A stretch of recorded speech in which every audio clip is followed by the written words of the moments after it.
శ్లోకం 7 తేషామహం సముద్ధర్త మృత్యుసంసారసాగరాత్ భవామి నచిరాత్ పార్థ మయ్యావేశిత చేతసాం.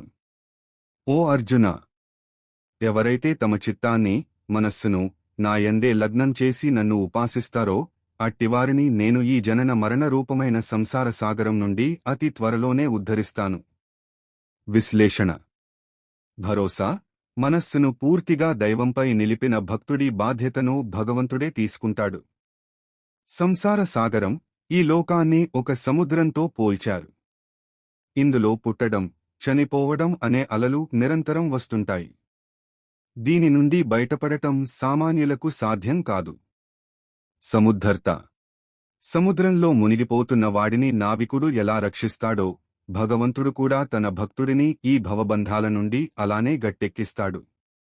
శ్లోకం 8 మయ్యేవ మన ఆధ్యత్స్వ మయి బుద్ధిం నివేశయ నివసిష్యసి మయ్యేవ అత ఊర్ధ్వం న సంశయః.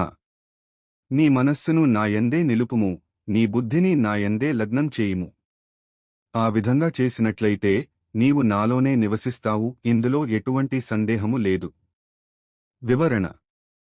భగవంతుడిని చేరుకోవడానికి కృష్ణుడు ఇక్కడ రెండు ముఖ్యమైన అంశాలను సూచించాడు.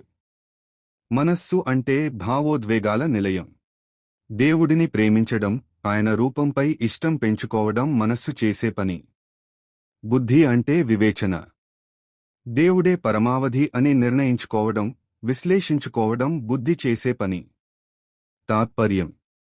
మనం చేసే పనులు, ఆలోచనలు మరియు నిర్ణయాలు అన్నీ దైవచింతనతో కూడి ఉన్నప్పుడు మనం భౌతికంగా ఈ లోకంలో ఉన్నప్పటికీ అంతరంగంలో భగవంతుడితోనే కలిసి ఉంటాము.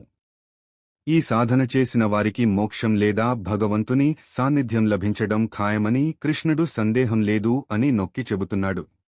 మునుపటి శ్లోకంలో భగవంతుడు నేను మిమ్మల్ని రక్షిస్తాను అని హామీ ఇచ్చారు. ఈ శ్లోకంలో ఆ రక్షణ పొందేందుకు మనం ఏం చేయాలో మార్గదర్శకత్వం చేశారు.